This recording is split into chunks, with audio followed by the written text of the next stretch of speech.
My old man got me into gaming back when I was a toddler. Things may be a bit different compared to the mid-90s, and I'm not just talking about the graphics. You see, my old man's changed a bit since then. Yep, he died. Vampire the Masquerade Bloodlines was released in 2004 after a bit of a rocky development. Well, that's a bit of an understatement. Its development makes New Vegas's look outright heavenly. I've heard some reports that it nearly drove one of its leads to an early grave via a stroke or a heart attack. Can't remember which. It was developed on the new Source engine that was being worked on to put out Half-Life 2, but it wasn't finished while they themselves were working on the game, so the game itself had to be revamped several times during development, causing the project to lag even more. Eventually, they were running over budget, and with no end in sight, they were forced to just release it unfinished to lukewarm sales and even mixed responses from critics. They enjoyed the atmosphere and the overall design of the game, but unfortunately, it was too glitchy for most people. None of the potential sequels would see release, and with that, the company of Troika Games was shuttered after only producing 3 games. The other 2 being fellow cult classics, Arcanum of Steamworks and Magica Obscura, and the Temple of Elemental Evil. Bloodlines is a beloved game marred by glitches and poor performance that even after roughly 2 decades of fan patches, still doesn't hold up to games that don't just shit themselves at random. And while I have a special place in my heart for a fellow bisexual disaster RPG, that being Fallout New Vegas, I can't help but pine for the idea of Bloodlines as it could have been with just one more month of polish, or even better, if it wasn't made in the Source engine. I don't care how many trans femmes try to gaslight me, no games made that engine feel good to me to play. With that, I would like to go over why, despite it being like your great-grandpa and that its incontinence makes extended time spent with it unpleasant, it still got things worth talking about despite any potential racism or sexism present.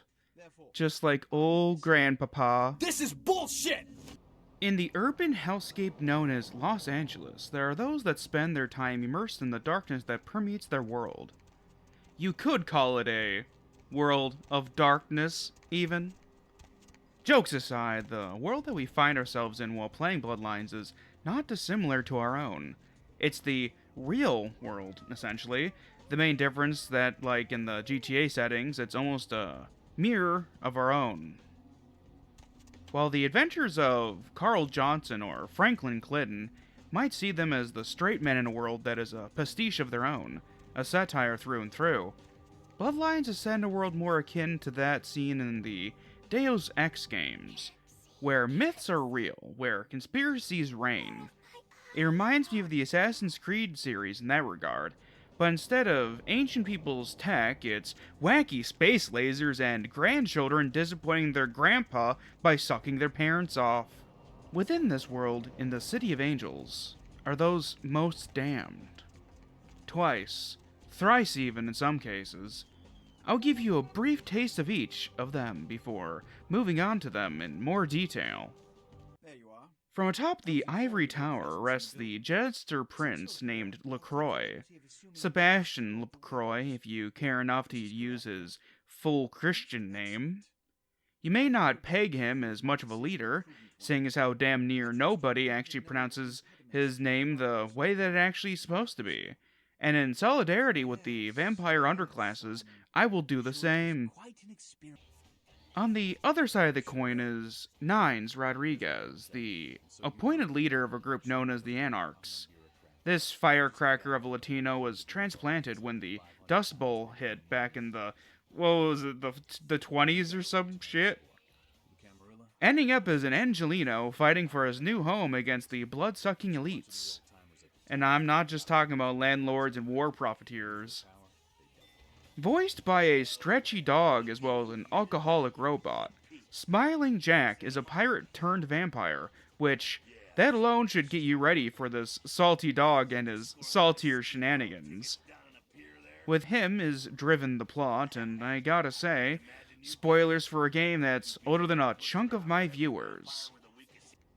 we eventually find ourselves laying claim to the life of a young woman named Heather, ghoulifying her to save her life at first, then keeping her around like a pet to help offset the loneliness that comes with being a crazed vampiric nut job. There are those whose veins run weak with the blood of the ancients, their curses lesser than those of earlier generations. Barely vampires, seen as portents of the doom that'll befall all children of Cain. Thin bloods are banished to the outer reaches of vampire society. Banished to the shadow realm of Santa Monica. In the asylum, the club, not the creepy mansion, resides two sisters, unalike in temperament and quality. One would go on to inspire the redesign of Harley Quinn, the other didn't end up pegging a prince. In a society of the unliving, there are those that hold to Abrahamic interpretations of what drives them. And then there is Becket, a researcher, furry, and a walking Redditor stereotype. There are few characters more iconic than this four-eyed freak without a leash. When old-timey mental health studies meet eternity, there rests a man with more resources at his disposal than most private healthcare workers could ever dream of.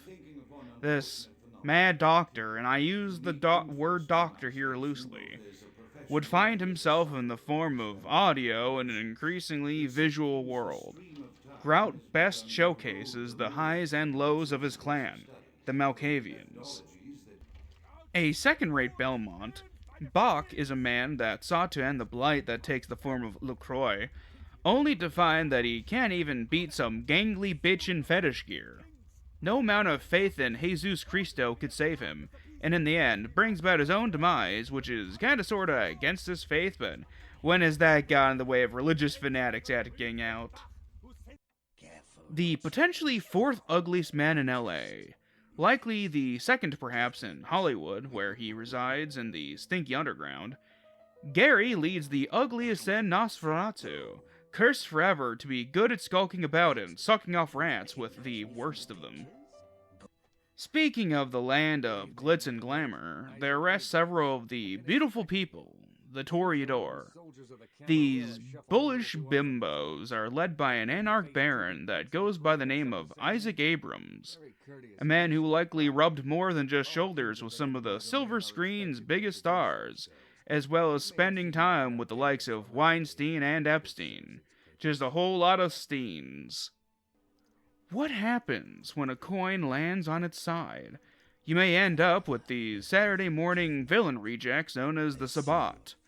Led by a man with the largest forehead in all of LA, Andrei is the sort of host where you want to complain about the furniture, but you're worried that you might become his next centerpiece.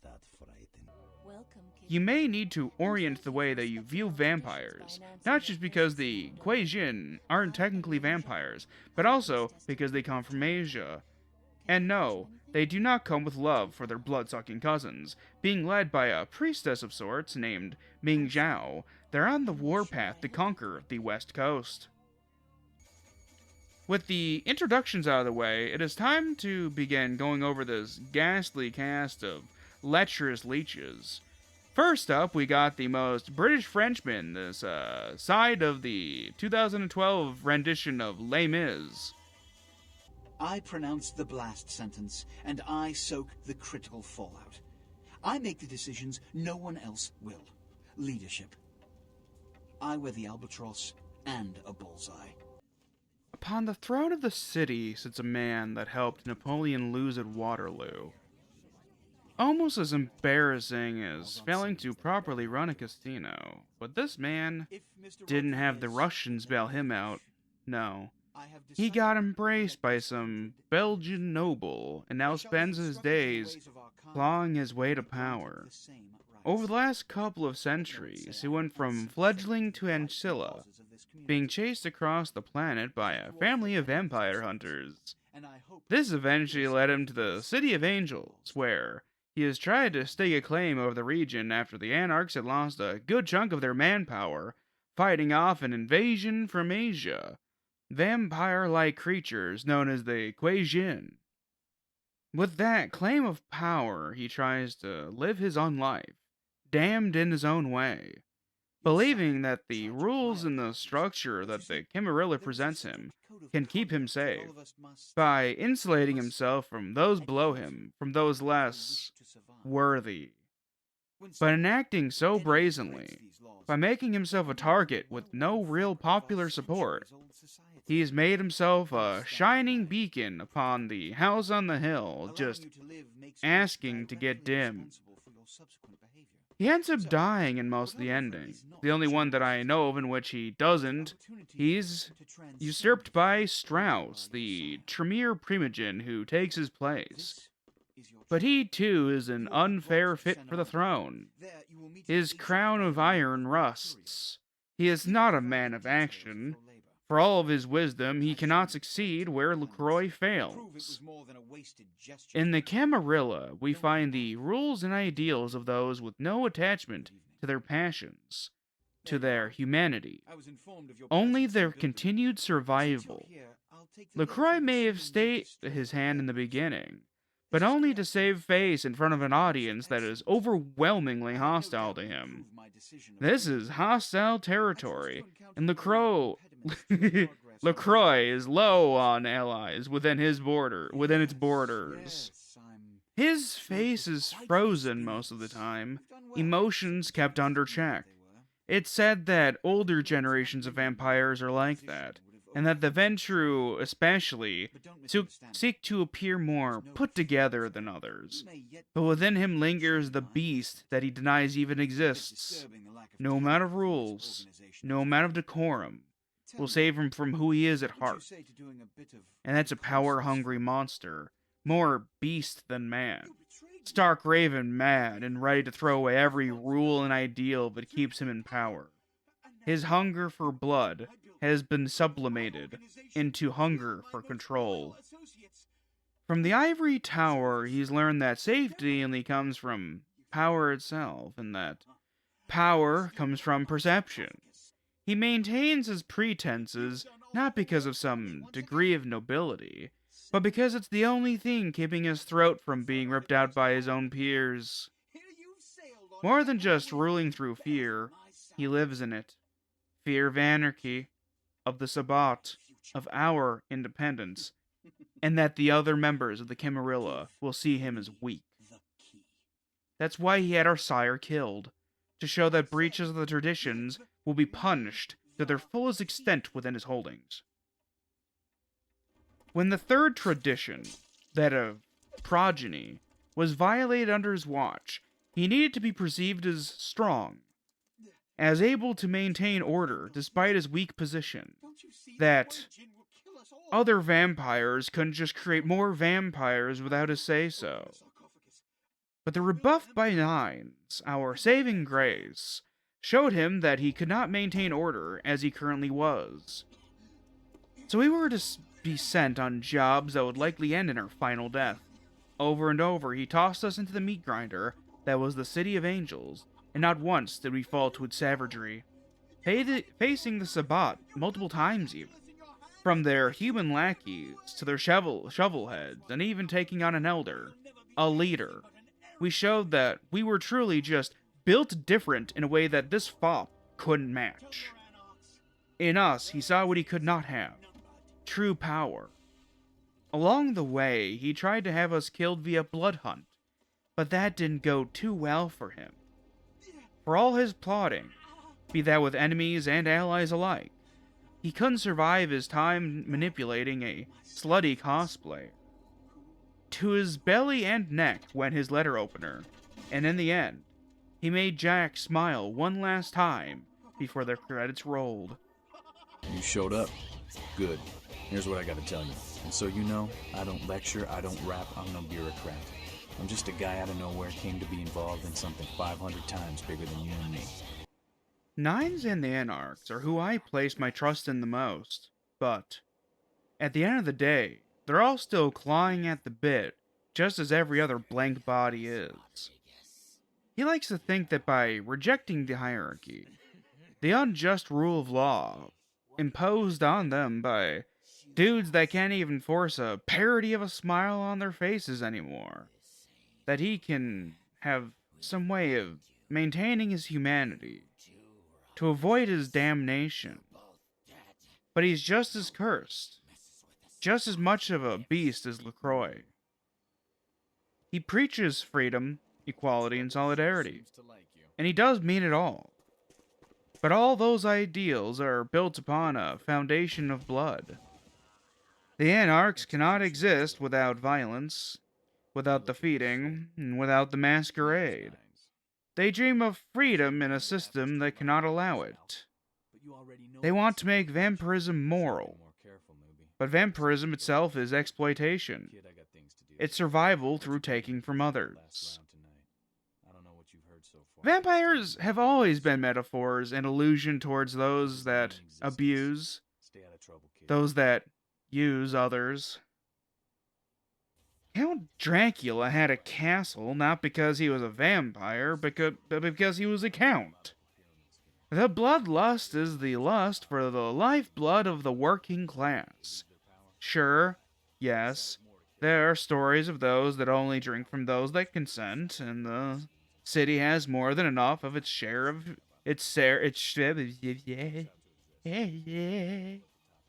and the city has more than enough of its share of shitheads that could lose a few pints, but ultimately, that hunger is always there. The inhumanity of it, the fact that the Anarchs allow for certain less morality-focused members to have their fun, it's a weak point in their arguments that vampires can have a worthwhile society in which the strong do not prey upon the weak. But that's something to dive deeper into for the next section. The strength of Nines is in his charisma. He's on the leader because nobody else can unite the Anarchs under one cause. First among peers sort of situation, even if he is not the most premier of the barons. He is the one that they can all toss their lot in with. But what happens if he dies? Or even worse, fails? It's like Caesar in New Vegas. The situation is fragile. Who'd they rally around if he dies? Jack? As I said before, I'll go over him and his foibles in the next section. Skelter and Damsel are too small time to consider as run-ups. Isaac may be the next best bet, but he's too old, too inactive. He doesn't lead from the front. He's more of a support role. Sure as shit won't have Jeanette leading the rabble anytime soon. No. The framework of their entire grouping is hinged on one man. One angry, cursed man. And because of that, it's hard to see that their full victory over the city as an ultimate good in the end. Not that they wouldn't try to rebuild Carthage, but that it's a fragile system that is an inverse to the inflexibility that is the Camarilla. Damsel may have said it best when she said that certain human political ideals might only work with the Bloodsuckers, but all good intentions can go to the wayside when the beast is involved. Which doesn't even get into how the fledgling, saved by Nines, was used by them. Given shit for being forced to work with LaCroix, they expect us to side with them because of what Nines did for us. And I don't even think that that's what Nines intended. I really do think that in the moment, he just acted out in accordance with his moral and philosophical views. That a newborn vampire didn't deserve to die just because our vamp mommy fucked up. Hell, because the game doesn't even go into why we were created, that just muddles the water even more. Did she deserve to die? And I don't mean because the Camis say so. Why the fuck did we become a vampire? What made us worth risking at all? It's implied by Sebastian and the failed Frenchman that he knew our sire, that they were a pillar of the community, but that could just be him pontificating like a peacock. Reading up on it, apparently if you're a member of Clan Tremere, Strauss mentions that your sire had anarch leanings, which throws all of this into question. Come on, kid, we gotta get inside that building until it comes back. I also find it funny how in my ending, I chose the Anarchs, it cuts off the dudes as they're congratulating me. It just really adds to the charm of this game being an unfinished sloppy blowjob of an experience. So close to finishing off for a big payload, but just stops short of it and just sort of dribbles all over its own chin. As promised, it's time to discuss Smiling Jack, the old salty dog himself. It happened just like you said. What a scene, man. Woo-wee. Then they just plop you out here like a naked baby in the woods. How about that? Look, kiddo, it's probably a lot for you to take in, so, why don't you let me show you the ropes? What do you say? What happens when you've spent a few centuries or so watching the world spin around? The same old shit over and over again. You grow weary of it all. Jack was sired by some dominatrix-sounding freedom fighter named Mama Lion. I like to imagine that it's pronounced Mama Leon, or some, like, French shit, which would be pretty fucking funny.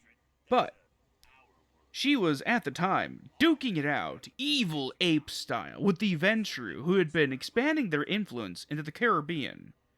Prior to this, Jack had been a pirate who bought himself a pardon, but found being a retired pirate at the age of 40 to be too dull, and ended up decking some foppish aristocrat, and needing to, once again, be on the run. Old habits do, in fact, die hard.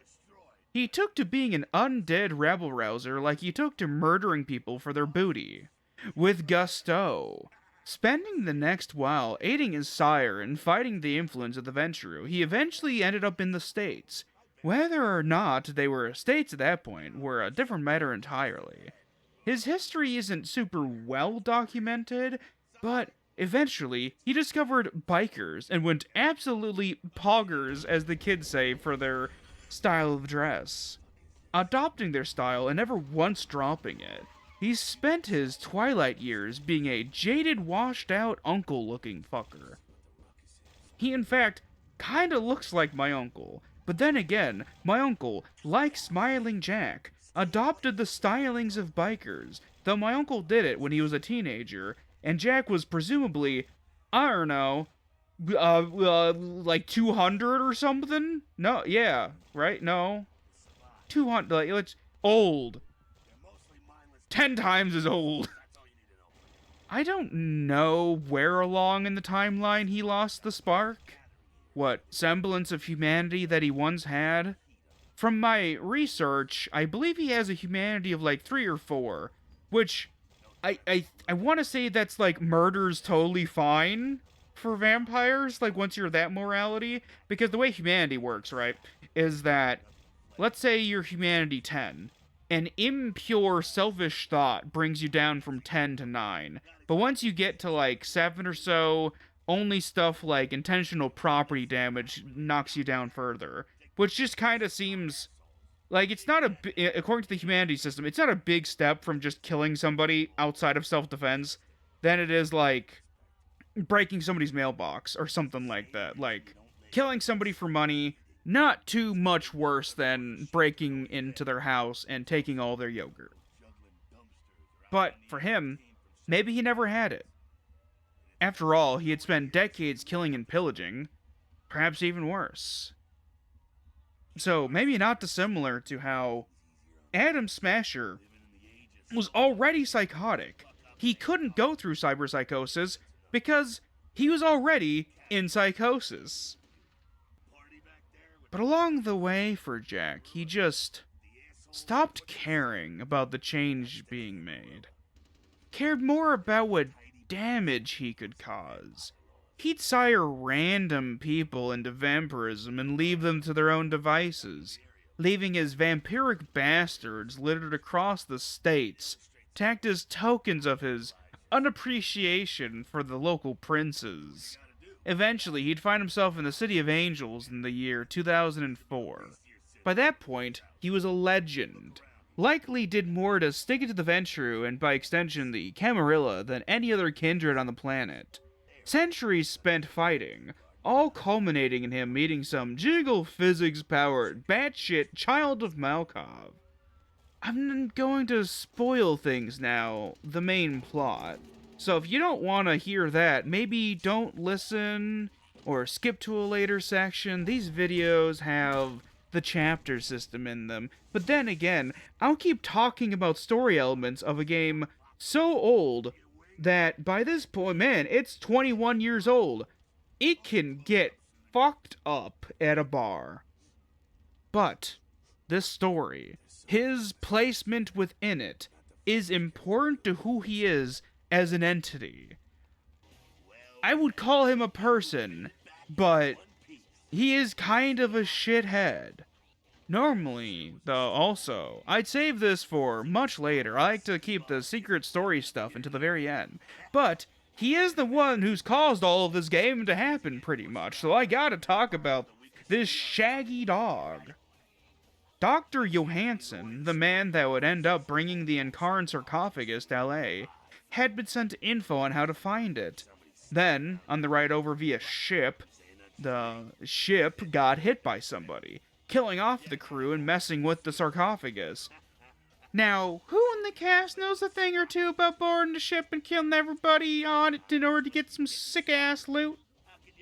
This is my third time recording this section because my audio recording decided to go fuck itself, and so I'm a bit out of it. I'm winded. Long COVID isn't fun, everybody. But once the fledgling has been released to go on their job to take out a Sabbat warehouse, Jack lends some help to them, teaching them how to not suck, pun intended, at being a member of the Damned. I see this as him gaining a new ally, or perhaps an asset, to use against the Cammies. After all, it'd ingratiate the new blood to him, perhaps even his ideology. At the very least, it primes them to trust him enough to seek him out. And seek him out we did. There at the last round, he's up to bullshit about most topics, saying that we have the choice to make any choice we want, but subtly guiding us towards his camp. Which I find to be a bit bullshit. Impartiality doesn't exist in any meaningful way, and while technically we can make our own choices, it's a bit slippery to imply that you don't mind how somebody acts either way. But the illusion of choice, the idea that we choose to be Anarch of our own design, might make somebody feel like he had no part, that it was really our choice to join up with his best buddies. But this is a man with a track record of leaving messes everywhere he goes. And while he's often targeting the Cammies, that doesn't mean that others don't get used in the process. Of course, the case here only goes sideways if we get too hungry, too greedy, or outright stupid. So he might have some point about saying we make our own choices. Over the course of the game, we are tied up with this stinking box that's supposed to have some dead dude in it. Or some great, and so on and so forth, granddaddy, that will one day wake up and cause the apocalypse. It keeps getting stolen, sold, or otherwise lost, but all along the way, Jack is there to talk about it, wanting to hear from us what we, or rather, LaCroix knows. Acting as a double agent got us into the good books of the Anarchs, another way in which we're being used by them. When the time comes to finally confront LaCroix, who thus far has seemingly been doing anything, and I mean anything, to gain the power that he believes he both needs and deserves. The box is up there with him, and we have the key. Previously, he had been told to never open it, whether or not we had context for what it was. Rosa and Becket and potentially others told us that it was not in our best interests. We never opened it ourselves, but the Jester Prince, he did as the old Sea Dog planned. There is a scene in which Jack celebrates the self-imposed death of his most recent plaything, which I'll now allow to play. Now ain't that a beautiful thing? Hey, mess around, buddy, I'm talking to you. You don't really talk much, do you? Hey, it happened just like you said. They never even knew what hit them. Threw that sarcophagus out there and they just tore each other up trying to get to it. And the kid, worked out all right, huh? Remember, wherever we go, it is the blood of Cain which makes our fate. Farewell, vampire.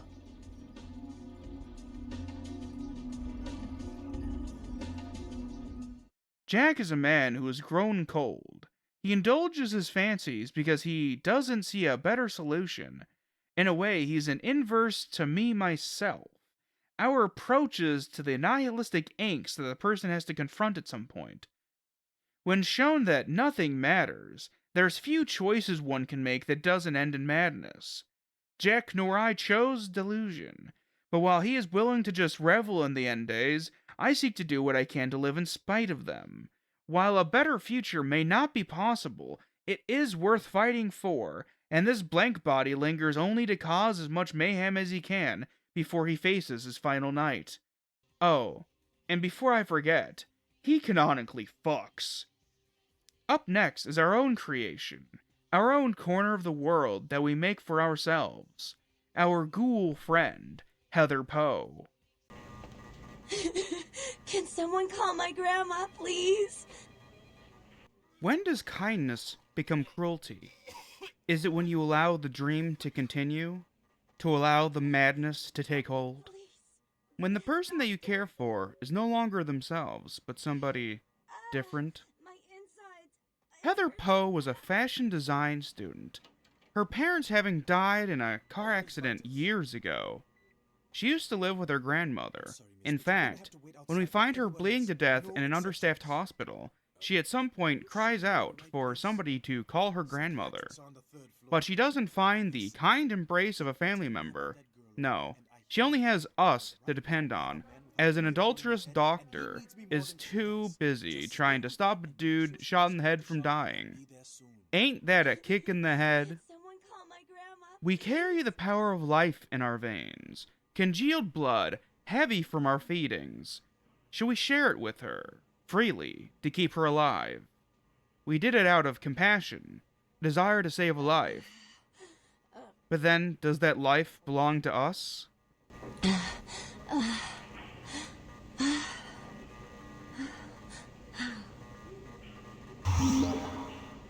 You... Who are you? Oh, what did you do? What did you do to me? But you did something. I kissed your wrist. I can feel it inside of me. What did you do? You. I feel like I know you. Like you've always been here. She later tracks us down in downtown LA, where our new haven was given to us because of our duplicity in working with the Jester. Her needs, or rather, singular need, is now tied up with us. She's addicted to our blood, our crimson gift. Since my old man died from an overdose, be that murder or not has not been found out, I'd like to speak on addiction in the context of how it relates to Heather in the real world. Heather is mentally, physically, and perhaps spiritually or metaphysically dependent upon us. The addiction that ghouls experience is compared to heroin, if not worse by several magnitudes. They won't die without it, but while being on it, well, they heal faster. They feel stronger. They are just generally better in general.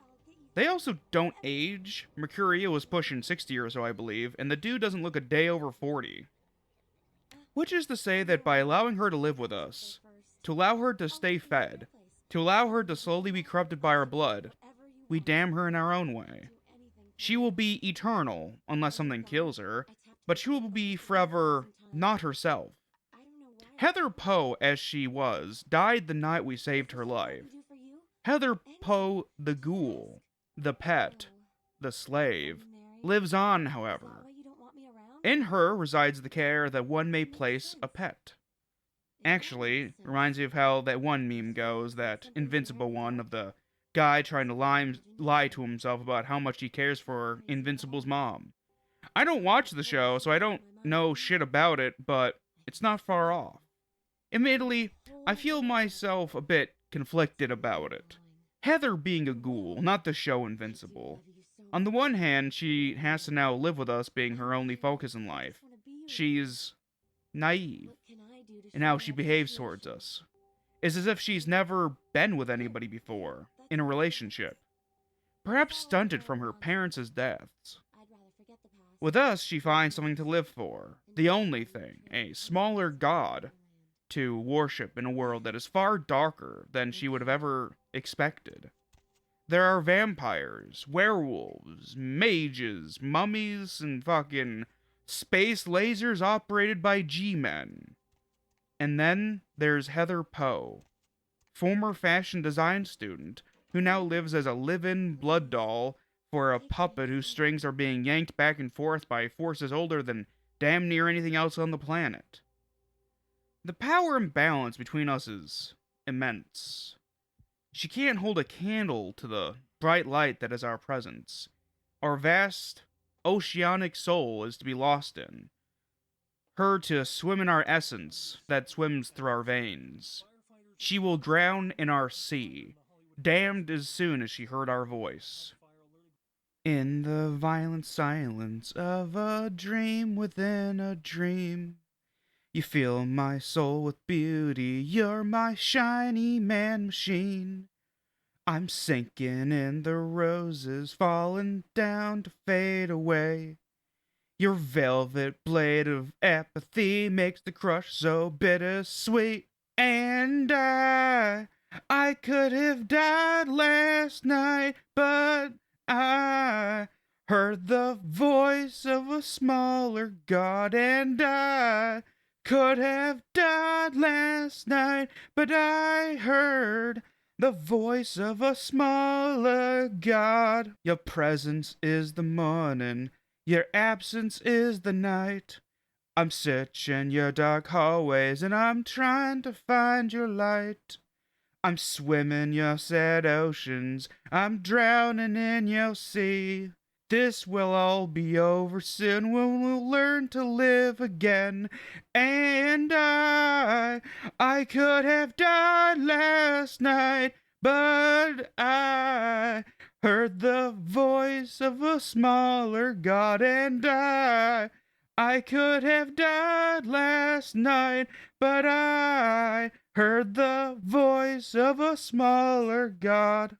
In the evening stars I see your eyes, I hear you speak to me. I miss you now so much it aches, so broken, so afraid. And I could have died last night, but I heard the voice of a smaller god. And I could have died last night, but I heard the voice of a smaller god. In the end, she may be the only person that found love in us, no matter our best efforts in the city. Between kindred and kind, we found nobody near as devoted to us as the red-headed woman who lay there crying for the only family she had left. With our indiscretions covered, onto those thrice damned, by Cain, by Kine, and most of all, by their fellow kindred. The Thin Bloods, harbingers of Gehenna. Like that, huh? Alright, just let me out. I want to get as far away from that crazy bitch as possible. Plan? See, I've heard all that before, and I still don't know what the hell anyone's talking about. I'd like to know just what I've become.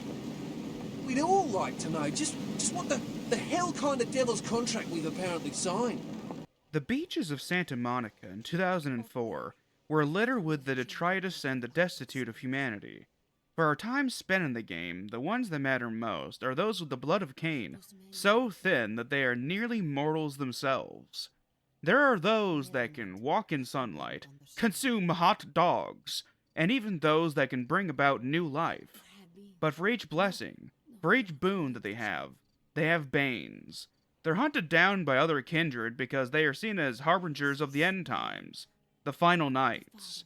I don't know the exact specifics. It does seem like a neat piece of world building that sometimes legends are bullshit people tell themselves to justify their behaviors. In a roundabout way, though, they technically do bring about the blight upon the kindred. At some point, the Ravnos, a clan that wasn't covered by the game at all, I'm pretty sure, were mass embracing humans into vampires to serve as shock troops against the Kuei-Jin. The rapid creation and deaths of his descendants woke up their antediluvian, who went on a rampage. Exact details are hazy, but space wizards had to nuke them, so shit got real interesting real fast. The world of darkness be a silly place. In addition, there are government programs in which they keep vampires on tap to create their own thin bloods. Through them, they're able to have troops that can more easily go toe-to-toe with the blank bodies. So because of that, technically, yes, thin bloods are bringing about the deaths of vampires on a large scale. But this is more because vampires are parasitic predators that don't give a shit about their younger members, leading to them falling through the cracks. Amongst the thin-blooded of Santa Monica, there are those whose clans are merely a suggestion, while there are those whose clan is more apparent. Rosa, the Seer. Her madness is the first thing we learn about her. Her visions, sight beyond sight, as she manages to warn us about things to come. However, I also read that sometimes thin bloods just do that. They can just have visions, and it's like, okay, I guess. The others, Copper, a man known by the letter E, Julius, and Lily, each deal with their own plights, their own damnations. Copper is trying to undo his transformation into a blood-sucking predator by going off of vampire flicks, which seemingly in this universe still exist potentially as a way to impulse false ideals of how vampires operate to ensure that the general population doesn't have any real info. A psyop, if you will. Which is different from why Bram Stoker's Dracula still exists. Old Vladipoo commissioned the book himself. Other vampires are still fucking pissed about it. Every trans woman's favorite letter, meanwhile, is trying to find the lady that dined and dashed him, an Aussie surfer bro physically incapable of wearing a shirt. But also, I don't get why he, can't just go surfing again? Do waves just not work at night? He's gotta have better night sight than humans do, yeah? Anyway, he's got those herbaceous blues about him, which we help sort out with a little B&E. Julius's issues are twofold, but stem from not dissimilar issues. Those of communication. He's got a stutter, and I assume that didn't come from because he got the Gluck Gluck 9000 from some deadbeat vamp daddy. No, his relation to vampirism and his big fuck-up is telling a fucking white guy named Dave about vampires. Their society, how they function, that there are shady elements in the world that have their fingers in so many pies you'd call them bitches Little Jack Horner. For this, he needed to be killed, since if he did something that fucking stupid once, he'd likely do it again. I get it, he wasn't told vampire rules, but you'd think common sense would kick in and he'd understand that, like Fight Club, which came out 5 years prior, you don't talk about slurping off the red juices and the fun clubs that come with them. Actually, wait. If he didn't learn about vampire society, how did he know so much? Bad writing? Or did he know more than he let on? Good thing he's dead then. Lily, who by any other name would smell basically the same, a dead corpse. We find her after going into an investigation, not breaking the pattern of being disco-ass mothers in these games, and it turns out she's all tied up, you could say. Imprisoned by some jonkler wannabe, because she wanted to make a withdrawal from the blood bank. We rescued her without being given the option of giving her blood to slurp on first, forcing us to watch her chow down on some unlucky bitch named Phil Phlebotomus. We then reunited the blood-soaked lovers. Truly, a paperback in the making. Those damned that litter the beach slowly leave it over time, eventually leaving the beach completely empty, their only traces left behind being their makeshift camp and a radio blasting tunes, which YouTube will likely get angry at me for. Next up on the docket is the gruesome twosome, Jeanette and Therese Vorman. Dangerous here. Rosa told us something big's about to happen, and I don't want to be here when the jack comes out of the box. Take that for what you will. Father? Oh, Therese, you poor deluded dear. I treated Father exactly the way he deserved to be treated. And he treated you like a... You don't say a word about Bob. The daughters of Janus, god of beginnings and endings. are the two-faced beasts in charge of Santa Monica. For all that matters, anyway. There's only so many kindred in the City of Tears. 7 at most, and that's if you include the Thin Bloods. Maybe 8 if you count the man that tosses around the decaying cars. But these siblings are intertwined with us. An unavoidable singular concern that blocks our access to the ugly dude that has the info that we need in order to go and level a warehouse for the Jester. They each have us do their deeds, be it slashing up paintings or dealing with the unruly spirits of a piece of real estate. Eventually, this culminates in us learning something about them. Something that is a major spoiler, but I've got the nagging feeling that we're too far in for you to stop now. So get ready for some of the darkest shit that this game has to offer. Content warning for those that are sensitive towards childhood abuse and the like. You. I'm really sorry it had to end this way. I truly am. You seemed promising, but you've been tainted by the stink of my sister's schemes. And now I'm going to make sure she never double-crosses me again. Don't listen to her. She'll kill us both. Save me and I'll help you find Bertram. I swear. Shut up, Jeanette! I warned you to stay away from Tongue. He's turned you against me. I always looked out for you, but you couldn't stand my success. You had to meddle, didn't you? I didn't want it to end like this, but you forced me! I wasn't sticking my fingers in anyone's pie, dear sister. Of course you weren't. Just like you weren't working with him. Is it any different than the way you treated Father? Father? Oh, Therese. You poor deluded dear. I treated Father exactly the way he deserved to be treated. And he treated you like a... You don't say a word about Bob. Your heart still belongs to Daddy after all these years, eh, sister? At least he loved me. You take that back, you bitch! You never gave me any credit for anything, Therese. I was the one calling the shots. Bertram was dancing on my leash. How does it feel to know that I beat you? Isn't it obvious? I'm about to rid the night of this deviant, backstabbing whore. Do you realize that despite her condition, she still fornicates with Kine, no less? So despicable. So unclean. You're one to talk, dear sister. Or should I say Daddy's little girl? Do you want to know just how depraved the Baron of Santa Monica can be? Shut up, Jeanette. You'd love the world to think you're a saint. When you thought I was asleep, I used to hear Father come in at night. I heard him whisper how much he loved you in your ear before he... Don't finish that sentence, or you're dead. Don't you want to hear what happened? How she became the pillar of the community she is today? Shut up. Just shut up! Don't try and stop me. I've had to overlook her treachery, her seduction, relations with my enemies, and the consequences of it. But I won't endure her any longer. Endure me? Dear sister, you've done everything you could to smother me. You'd love to bury me in your closet, along with all your other skeletons. I'm the good girl. You're the wicked one. You've done nothing but plot against me, when I had our best interests at heart. And despite that, I've always covered up your mistakes. I've taken care of you. And this is how you repay me? Taken care of me. You've done nothing but keep me down, blame me for every mistake. Did you expect me to let you rule my life until the end of time? No, sister. You've had it coming since our last sunrise. Is that right, dear? If it wasn't for me, you would have never survived this long. Remember? They tried to separate us, but I refused. I chose this life and brought you into it so that we could stay together. Obviously, you've forgotten. She's a control freak. People, things, emotions. If she can't control something, she gets rid of it. And you're a wild animal. You'll rub up against anything that'll take you in for the night. Then when you're stuffed and bored, you bite the hand that fed you. I don't think that's possible.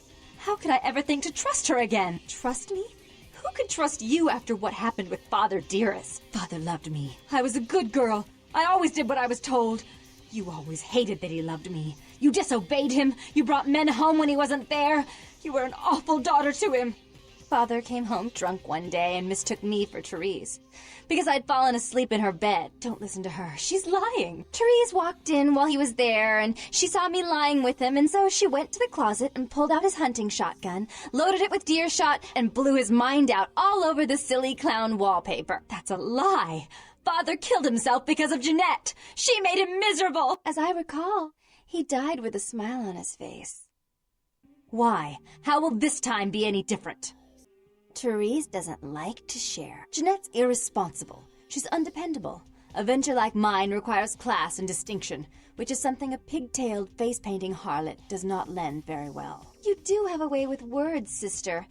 You're right. I'm not in the same class, am I?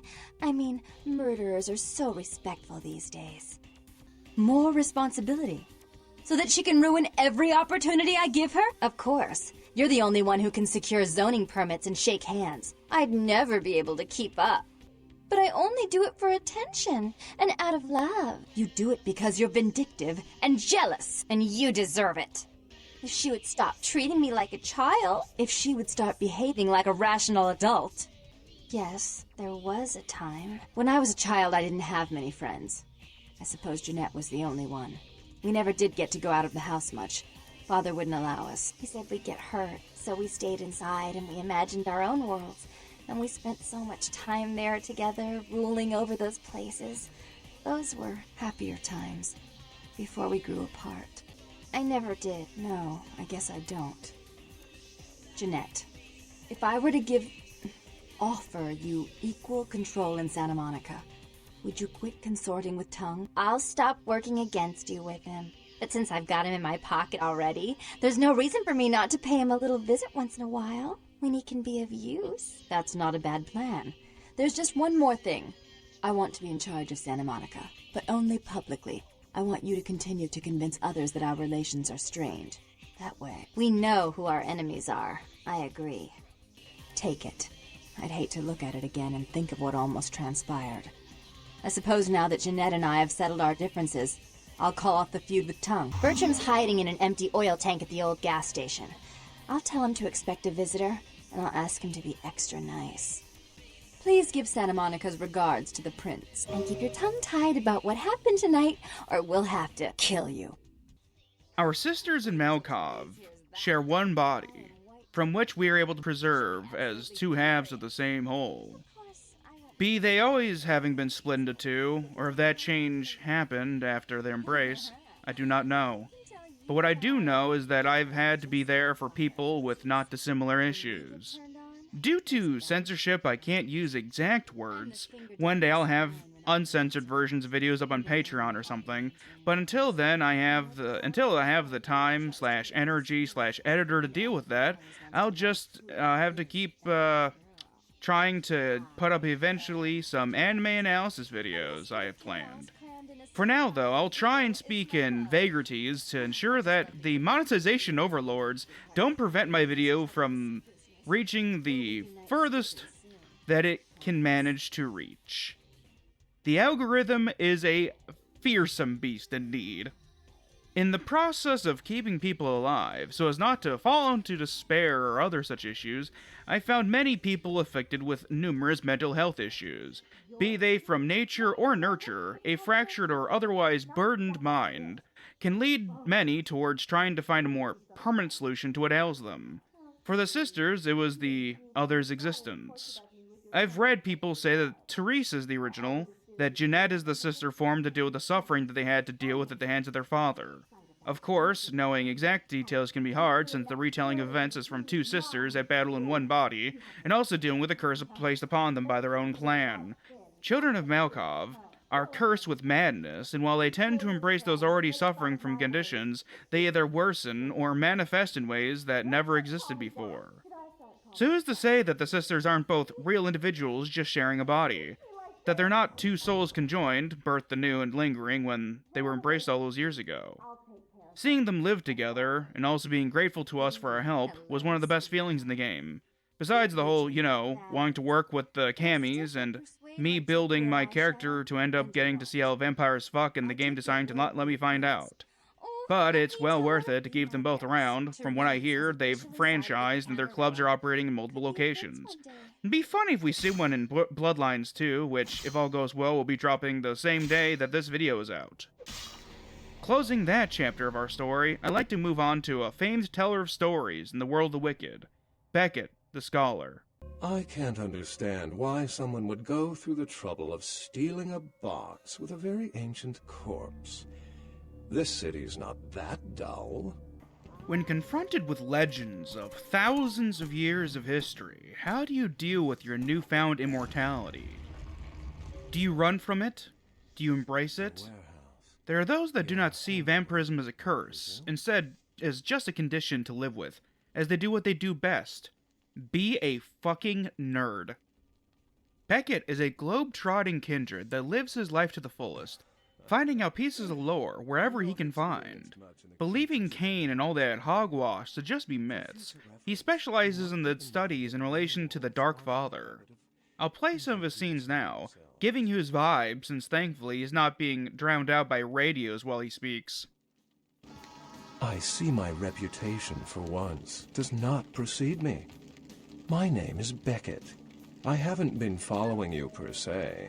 We've just coincidentally been at the same places at the same time, for different reasons. So sorry if I unnerved you. Tell me, have you by chance seen or felt anything strange since your embrace? Something to look forward to, eh? Thin bloods. They're a fascination of mine. They are considered a weaker, more human-like kindred, hence the name, Thin Blood. But they are sired same as any of us.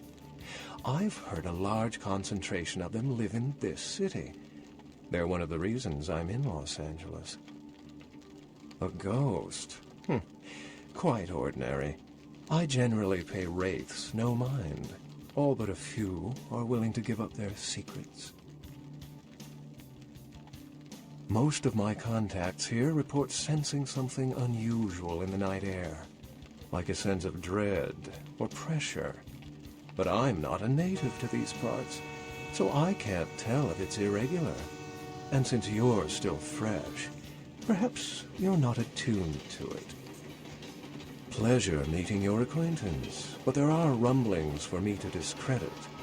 We shall, I'm certain, meet again. Or never again. Good night, young one. And be careful. You're very likely being hunted by the Sabbat.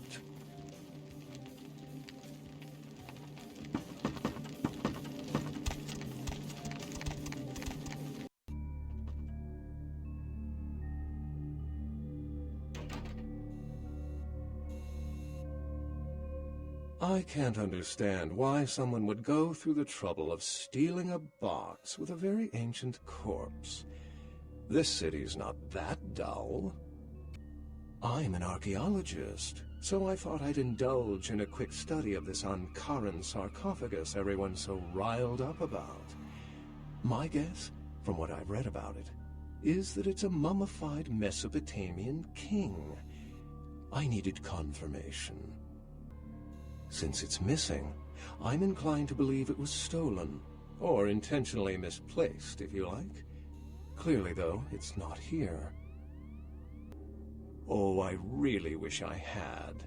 All this speculation about the sarcophagus containing an antediluvian and being a portent of Gehenna is making me cringe. These are the kinds of ridiculous, superstitious assumptions I came here to debunk. Armageddon, doomsday, the end of all kindred. It's a common facet of most mythologies. Fear that the world will end. Many believe Cain and the antediluvians will return to consume or destroy all kindred. I wholeheartedly disagree. Cain, who I assume you mean, is the biblical first kindred and founder of the mythological first city, Enoch. A place where kindred and kind coexisted. I believe Cain's a figure concocted to personify the transition from nomadic society to agrarian society. That myth, like most, has been twisted by time.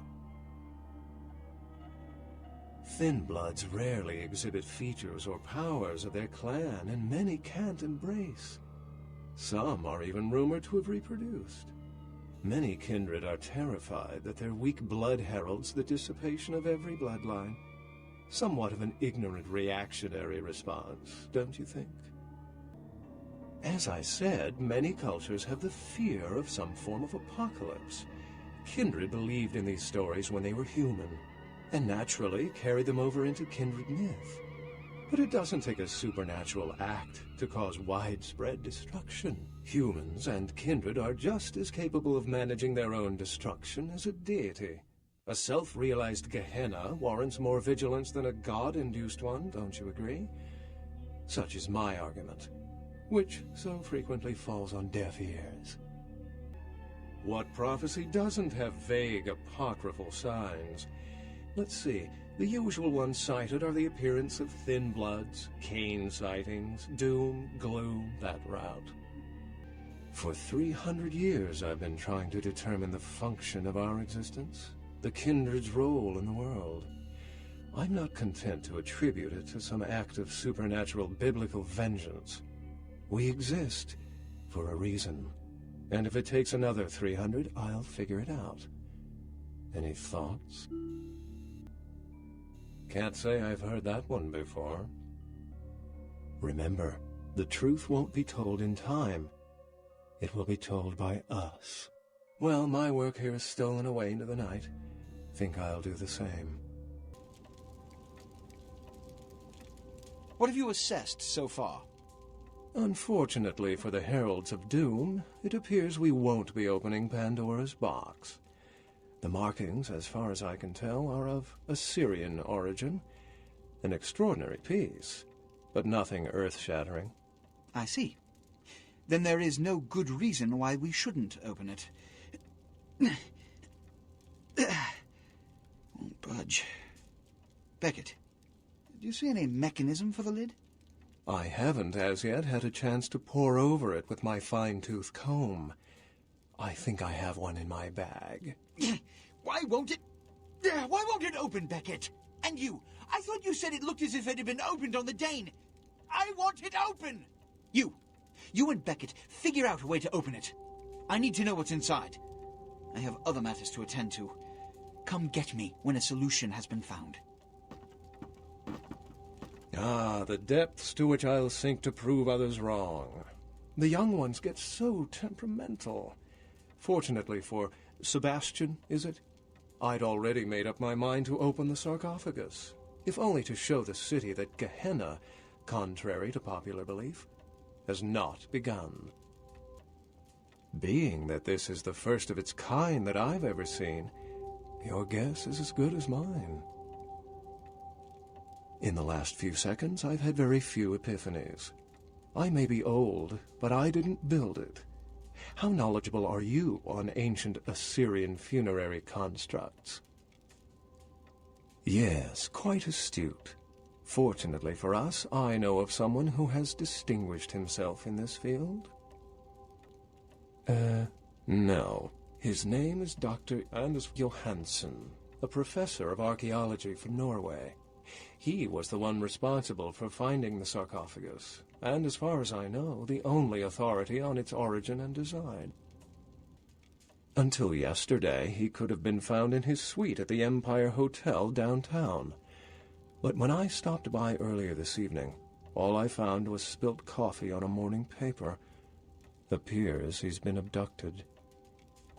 I did find a pair of bikini swimwear, and a book detailing the origins of various Turkish dialects. I detected the scent of myrrh incense, which is usually burned in monasteries. Also, I found beach sand in part of a muddy footprint. Putting two and two together, I located a monastery near a beach in Malibu, where I believe hunters are holding Johansen captive. Actually, there were 2 hunters on the roof of the building opposite the hotel who were positively delighted to tell me everything they knew, provided I stopped dangling them headfirst over the side.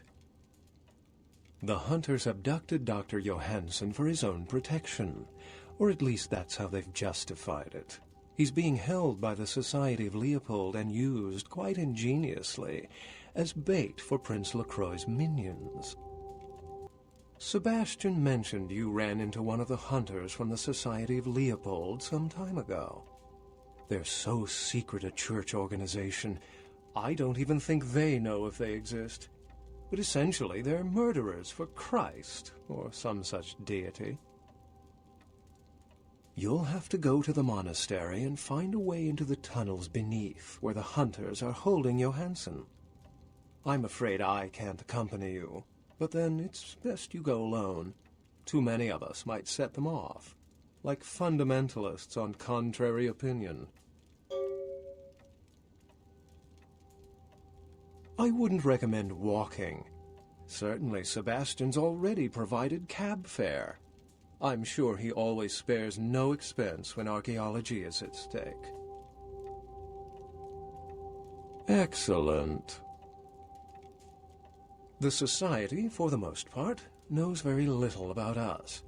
But they do know how to kill and torture us, and that's enough.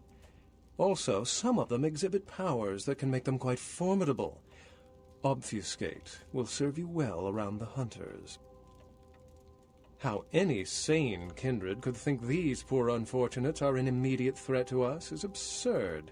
Most were afraid, or at the very least uneasy around me. Tragic. Their desperation could very well hold the spark of revolution, however. I've said quite a lot about myself already. I know even less about you than you do me. Why don't you tell me about yourself? Then I'll let you in on a little secret. Becket may not be the name I was born with. Events always seem to unfold wherever I go, like Chicago a few years ago. Oh, it's a bother to explain. Either I'm pursuing fate, or it's got a bone to pick with me. Unless you've got further questions, I'd really like to get back to looking at the sarcophagus. Excellent. Well, if we open it up and the world ends, then yes. If we open it up and the world does not end, then no. I'd wager the latter. Remember, Dr. Johansson is an innocent. He has no idea we actually exist. Try not to put the idea in his head. His approach to his damnation is clinical, sounding like a Redditor at times, but overall having none of the harshness of the Sabbat, nor the orderly control of the Camarilla. He's an independent, an autarch. Globe-trotting researcher that works with anybody, a near mercenary mindset if he cared about the financial aspects of it all. For LaCroix, he presents an opportunity to get access to a potential antediluvian. For Becket, on the other hand, LaCroix is another upstart prince that just needs some lip service to gain access to an artifact that's got all the major vampiric power players on the West Coast jockeying for its acquisition. The air is thick with tension. Vamps are dying left and right, mostly by our hands. A prince of the Camarilla is working with sworn enemies to get this thing. A fucking centuries-old pirate is involved, even. It's all wacky bullshit, and Becket is here for it. Rosa warns us that there are only two people that we can trust. The man on the couch, Ming-Xiao, and the lone wolf, Becket. Which isn't to say that others can't be decent people or can't have good intentions, just that Ming-Xiao and Becket are the only ones that are straight with us. Well, as straight as two gothic characters can be. I could see Ming-Xiao finding out that vampires supposedly don't fuck because he wanted to give the jester some grapefruit technique.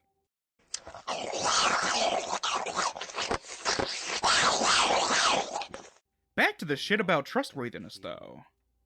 Nines, for example, pretty decent guy, but he does use us to work against the Camis.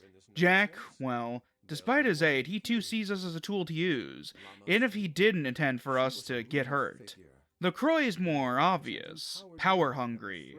His bedmate, Ming, is polite but is a snake, a poisoning priestess. The twins and Tongue both use us in their petty power disputes. Hell, even that one cannibal bitch admits that our fun together doesn't make us allies, hence my killing of her. But the man on the couch, he backs us even if he knows that we're going against his vampire daddy. Still charges us despite implying he's only going to give us guns since we could crush him with our thighs or something. Becket truly only gives a shit about scholarly pursuits, but even he cares about our well-being enough to stop us in the street like a crazed hobo to warn us. Wait! About the sarcophagus? Don't open it. Whatever you do, do not open the Ankaran sarcophagus. Well, despite what I said, if that sarcophagus is opened, there will be disaster. In what form, I cannot be sure. But after studying the evidence, I'm convinced now that it is better left undisturbed. and anyone who'd pursue any other course is deserving of the consequences. There's an intangible sensation I haven't been able to put my finger on since I came to town. I still don't know where it seeps from. But if the sarcophagus is a possibility, to eliminate that chance, it should remain closed. If Gehenna has begun, then we are all doomed, no matter what course of action we take. I thought you deserved a chance. There's a good possibility we may not meet again. Goodbye, young one.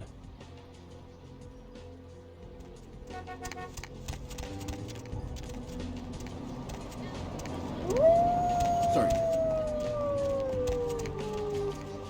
He eventually flees the city, seeing it as on the verge of something bad.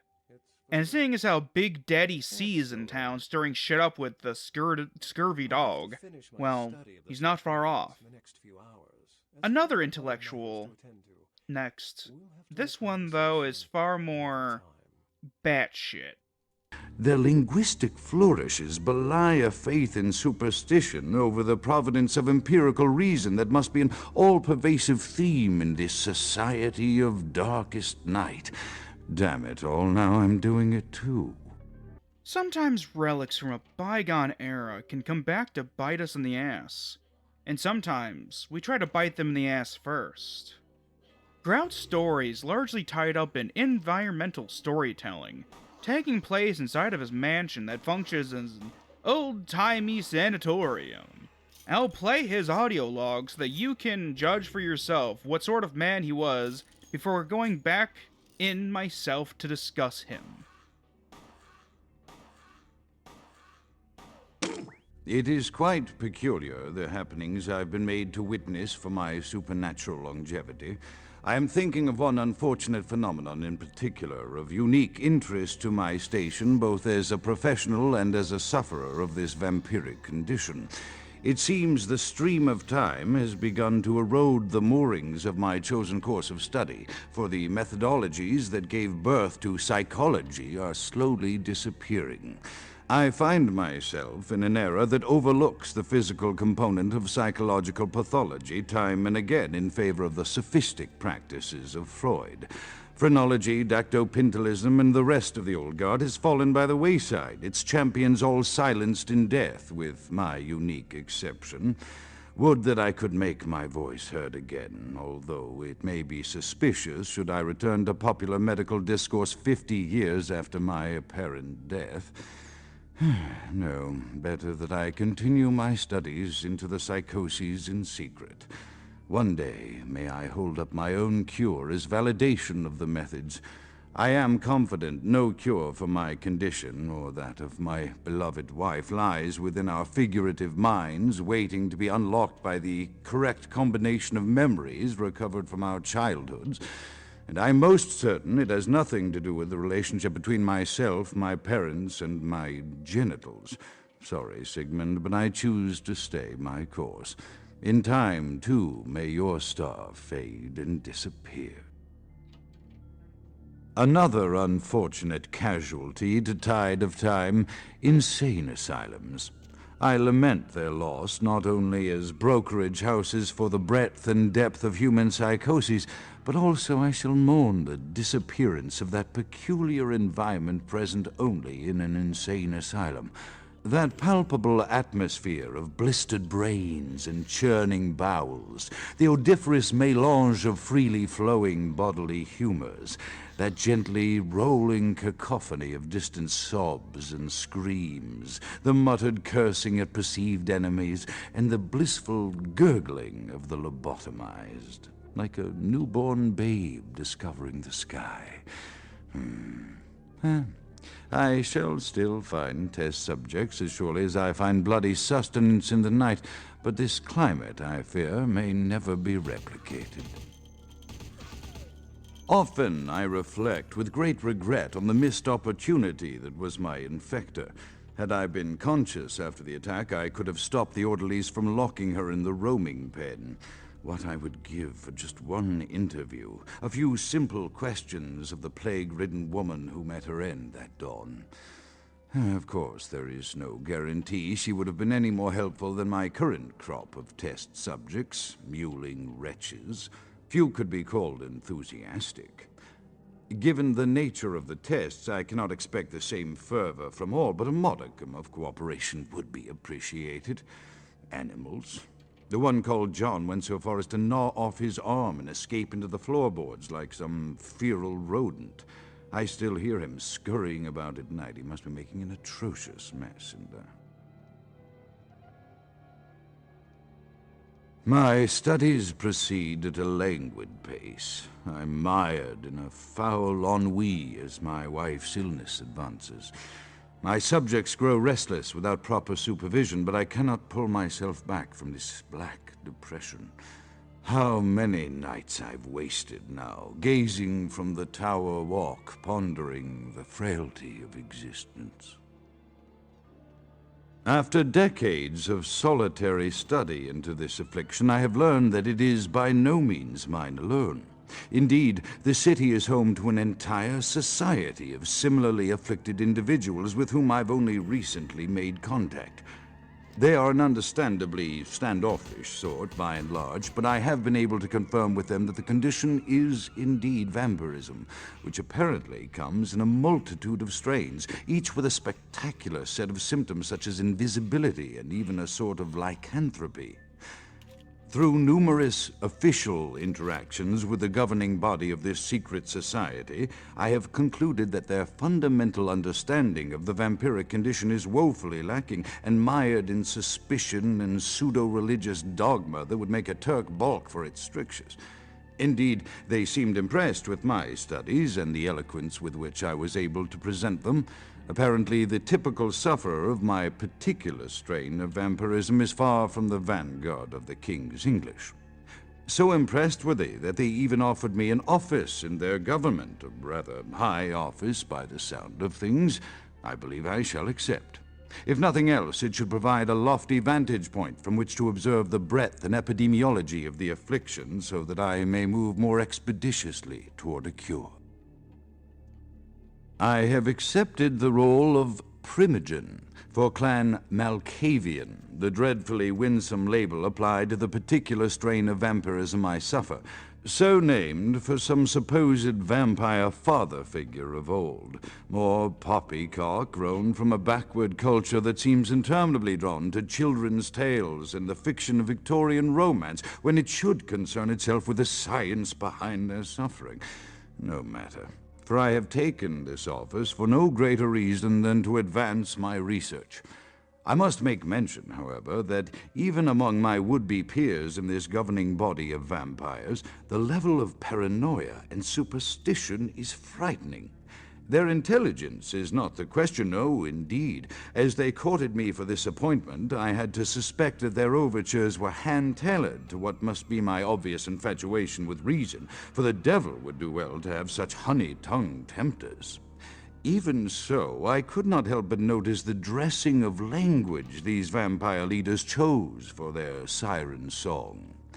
Whether it is born of habit, from addressing their unwashed, ill-educated subjects, or from their own deep-seated beliefs, their linguistic flourishes belie a faith in superstition over the providence of empirical reason that must be an all-pervasive theme in this society of darkest night.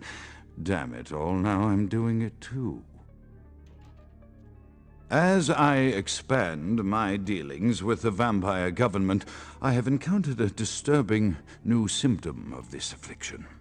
Frequently, in conversation, I will hear voices emanating from other vampires, voices that are not their own, but which seem to have insight into their lives beyond what I could gather from simple conversation.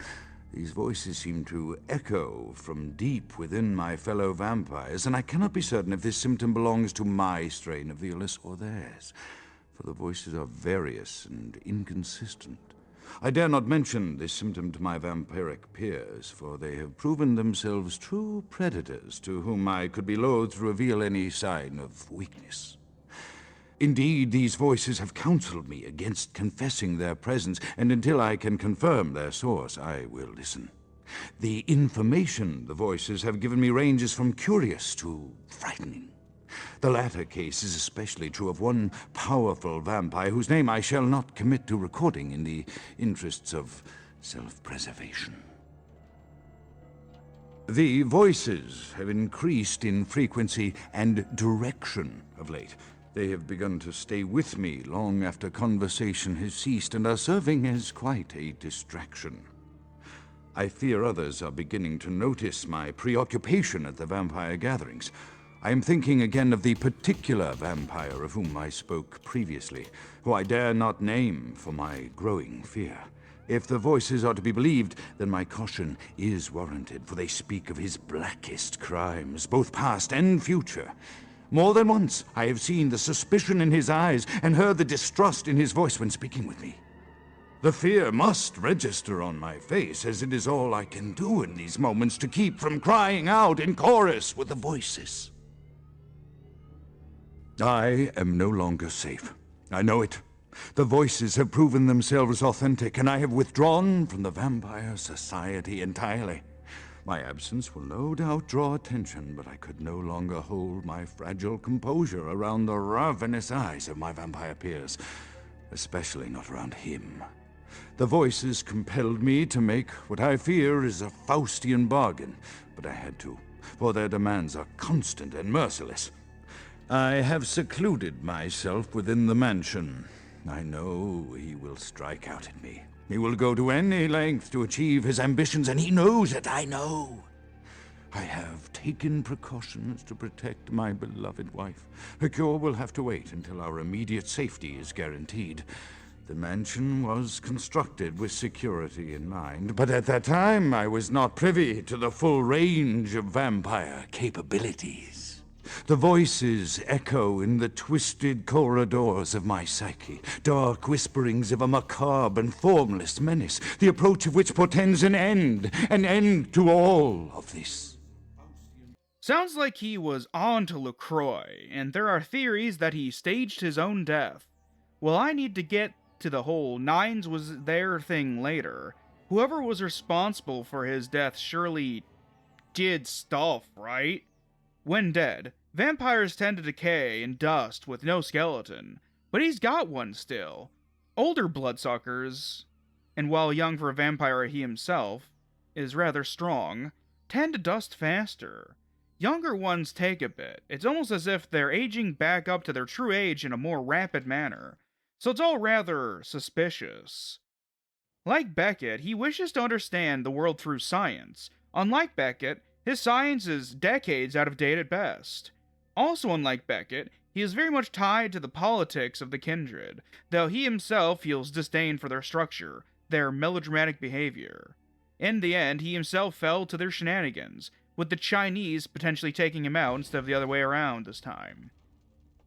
While we left his crib, though, untouched by MTV, but very much touched with the flames of the righteous, we encounter a man, a myth, a maverick, Grunfield Bach. No matter.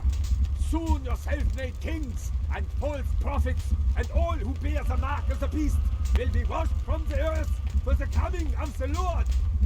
That's right, it's time for Bach. And no, I don't mean Johann Sebastian Bach. That guy didn't hunt vampires. I think. Today, we speak of the man whose grandfather chased the Jester Prince into Africa before falling to his fangs. Then, Bach's father chased him from Africa to London, where he too fell to LaCroix for the crime of forcing a Frenchman to enter the UK. Finally, Grunfield himself chased Sebastian across the states, all the way to LA. I wonder how he found him. I mean, what? Did LaCroix name the building he resides in after his clan? Oh, wait, he did? Galaxy brain shit we're dealing with here, homies and homos. We first encounter this asshole after he set fire to Grout's mansion, having wanting to kill the crazy cunt himself, but appearing a bit too late. We then encounter the lad at his semi-secret base out near Malibu, which I want to add that for the longest time I thought was in Florida. There, he had taken the not-so-nutty professor in the hopes of getting the pompous prince to show up. But, that's not how that works? No wonder his family keeps failing to catch LaCroix. They kinda suck at their jobs. The opposite of the JoJo clan, most certainly. I'd say more about him, but I don't have all that many thoughts on him. He's damned because he tried to follow in his family's footsteps of dying to LaCroix's machinations, which I guess he did. Hats off to you, you dipshit. In the reverse direction of competence, we got gorgeous Gary Golden and his squad of uggos. What? You don't recognize me from the pictures? Gorgeous Gary Golden? Don't tell me you missed Pirate Town or Tap Hotel. Little before your time, eh, boss? Well, those days are long past. Nowadays, it's just Gary. Everything spills down eventually, and where does it end up? The sewers. Where the rats, the shit, the used condoms, the dead bodies, and more, outcasts of society, end up making their homes. The Nosferatu are more than anything one of the most tight-knit clans in the world of darkness, caring more about the clan than they do the sects. Be they camis, anarchids, or swords of Cain, they share information and resources. Led by a former movie star turned freak without a leash, a dude named Gary, they manage their damnation better than most. They are the eyes and the ears of the city, the lingering presence at night, the haunting sensation that there is something in your walls or under your floorboards. Gary's place in the story is that of being a pain in my fucking ass. And I don't mean like when Jeanette has us bouncing up and down in her love gun. The bang-bangs from his story were more so a result of us having to rescue one of his men from the Chinese, the Kuei-Jin. Along the way, he also has us turn in some esoterica in exchange for some erotica in the form of posters of various ladies from Bloodlines.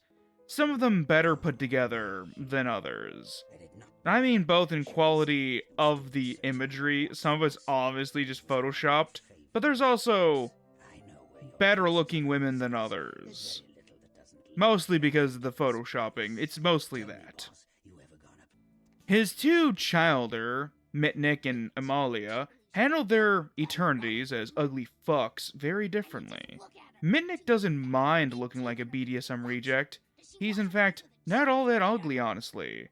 Amalia, on the other hand, is a Cleopatra, a pretty cunt that got changed for being vain. It really does say something when one was changed for a usefulness and the other was because of her behavior. Mitnick has us go and set up more information network stuff, something to help the clan. Meanwhile, she has us go and get dirt on her rival, who ends up offing herself when it's found out that her interests and partners can get a bit beastly. Escaping the sewers that doth plague us so, there are those that linger above, in the nightclubs, in the studios, in the hearts of those that still beat.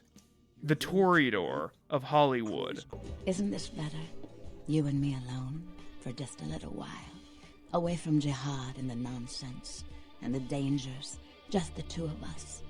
I don't want to spoil the moment, but there's a reason I needed to speak to you alone.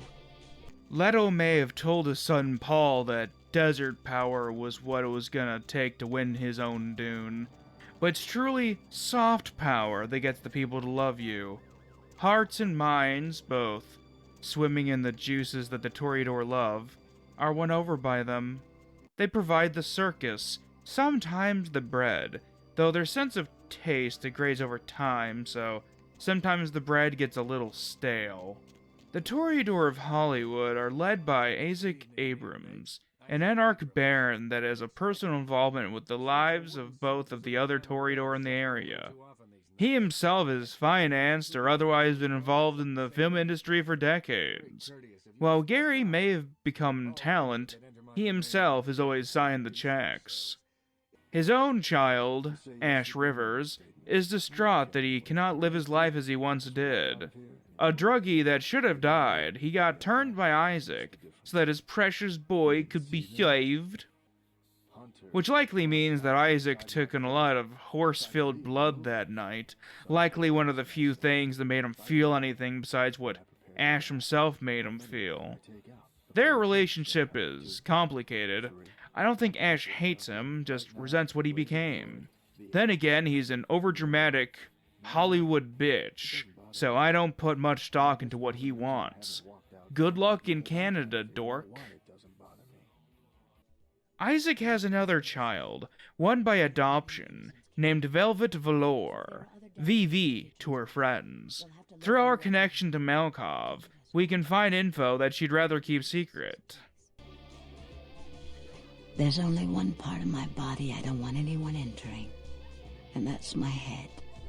That other name, never say it again. It belongs to a dead girl. I'm not hiding my past. I'm not that girl. She was flawed. She was naive. She was nobody. And now she's dead. Let the dead rest in peace. My name is Vivi. Show yourself out. I'd like to say a prayer for someone I used to know. Our time spent with her revolves around, in an inverse to the Nos, that of ensuring that the masquerade is maintained. She's more civically minded than her adoptive brother, taking out a hunter with a katana hiding in her cooch first. She then had us deal with a leak in the Vamp Society, resulting in the thin blood of Julius being spilled all over the beach of Santa Monica. Meanwhile, Ash just wanted to get away, and I don't mean like Lenny Kravitz or whatever his name is. And while we did help him clear a path, he eventually did get kidnapped by the Society of Leopold. VV may be a horrid poet, and just uses her sex as a means to get what she wants, but at least what she wants is beneficial to others. Ash is just a weak boy who can't handle the coolness that is living forever if you aren't a little bitch about it. And with that, we leave behind the glitz and the glamour of those damned to be frozen in time and place in a world of make-believe. Instead, we head to the hills, and oh boy, do those hills have eyes. Ah, hello, young K-Knight. I see your face is not so lifeless. Your nerves not so deadened that you cannot express shock. Tell me, child, is my appearance that frightening? Or is it my knowledge of you that is so unnerving? While LaCroix tries to pretty he and his inner beast up, Jack doesn't care about it. And others find their own ways to deal with the never-ending hunger. There are those that lean into it, see it as a gift, a right, the right to rule over the kine, those mewling masses only fit to serve and be served. They call themselves the Sabbat. Having been formed in response to the Camarilla's non-response towards the abuses hurled at fledglings and neonates, the Sabbat, in some ways, are the original Anarchs. However, while the Anarchs still believe, to some degree, that humanity is still a positive goal, that being a monster isn't something to aspire to, the Sabbat nearly all believe that humanity is weakness and use alternative morality systems. It's part religion, part ethnostate, and they spend their times as members of the damned preparing to fight against the antediluvians and Gehenna in general. The Sword of Cain pokes at our sides the entire game, mostly presented as the mindless masses that we slaughter our way through in multiple dungeons. They are led by their Archbishop, Andrei of Clan Zimise. In him rests the authority to wage their holy war within the confines of the City of Angels. In him rests the duty to acquire the Incarn sarcophagus, for within may rest one of their foes. To be the one to kill an antediluvian would be an honor that hasn't been given to any others as far as I'm aware. He'd be a shoo-in to be a cardinal, if not higher rank, within very short order. But to become a fabled member of the elite amongst the Sabbat is not to be his place in life. Despite being a master of flesh crafting, amongst many other arts and crafts for his kind, he didn't account for something very important. Weapons technology older than my dead dad. Blood of all the pawns. It all must be purified.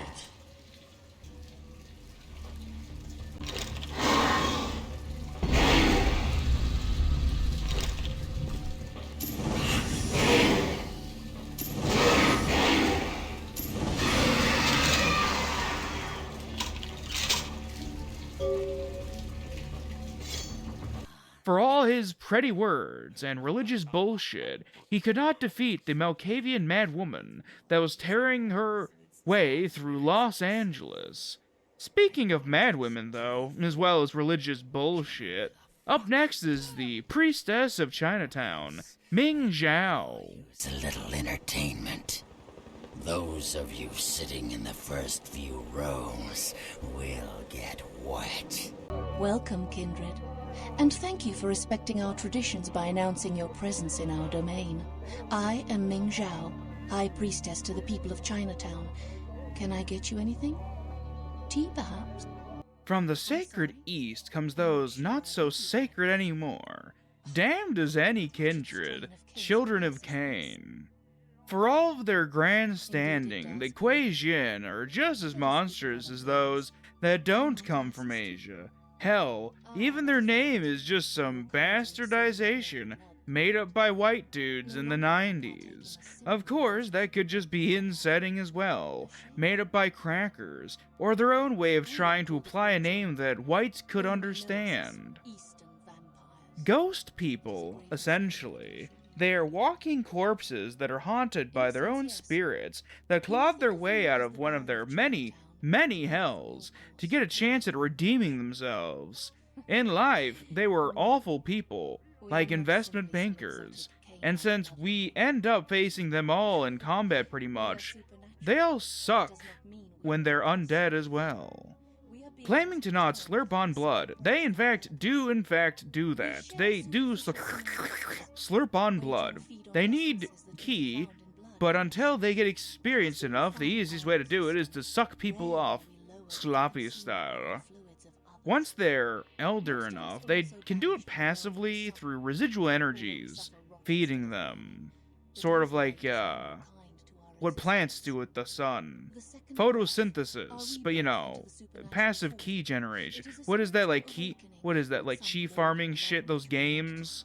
I don't know what it's called. It's not aura farming. I'm slowly learning new people languages.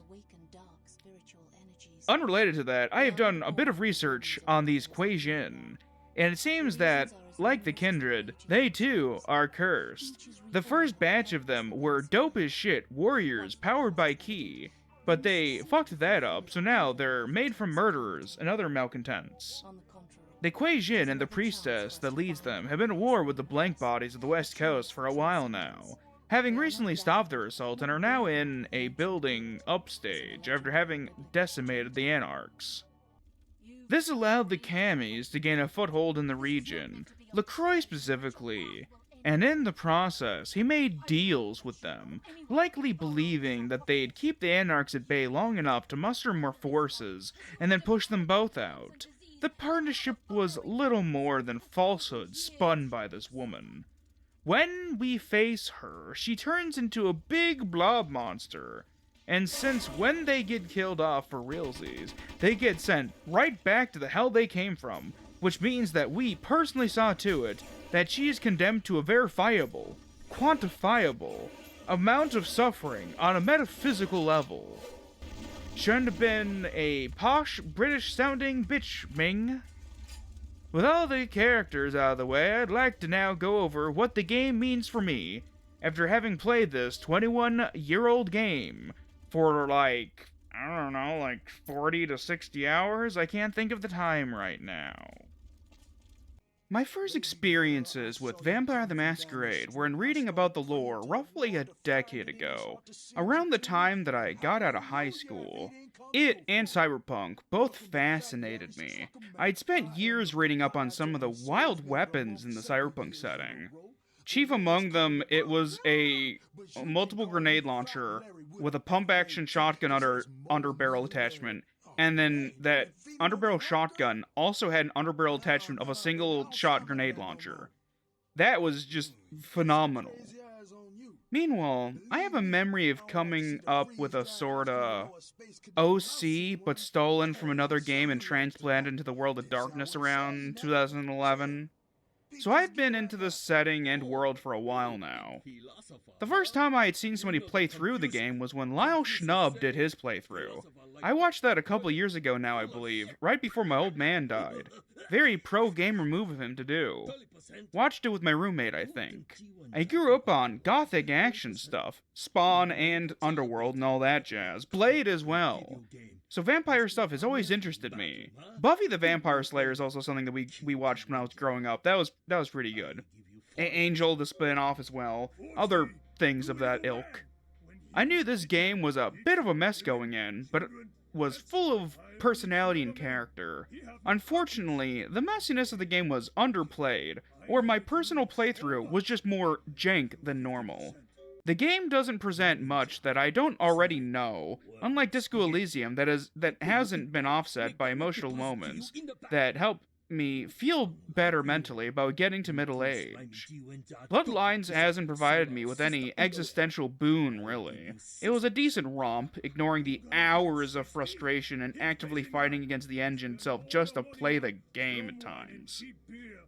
For those interested in this game, watching a full playthrough isn't a horrible idea. If you want to play it yourself, please do get it on GOG, with the additional Plus patch mod that's more up to date. It is its own separate download and contains the additions added by the mod besides just the fixes and such. I don't have high hopes for Bloodlines 2. It's been under more development hell than even this game. The only saving graces might be that it has a pretty good atmosphere and may run better. I guess I can say this about Bloodlines 1. It captures the cynical Americana that San Andreas did. The fact that the two contain LA doesn't hurt. There are other vampire games, though, in the World of Darkness setting, so I'll likely cover a few of them on the channel eventually. They are smaller adventures, so might do them as podcast episodes, especially since most of them are visual novels, despite lacking much in the way of visuals. Still, due to a lack of having the space currently, I have not made a small shrine for my old man yet.